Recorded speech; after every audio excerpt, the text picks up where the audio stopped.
Hello viewers, in this video I'll show you how to fix "we are sorry but something went wrong" problem on Instagram. You can solve this problem. Please follow the step.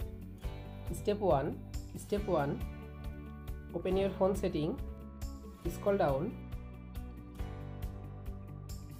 tap on apps, tap on manage apps, search Instagram application, tap on Instagram. Again click on storage, then again tap on clear data, tap on clear cache. Clear cache data, it helps to fix "we are sorry but something went wrong." Step 2. Open Play Store and update your Instagram app's latest version. You make sure your Instagram apps is updated. Step 3.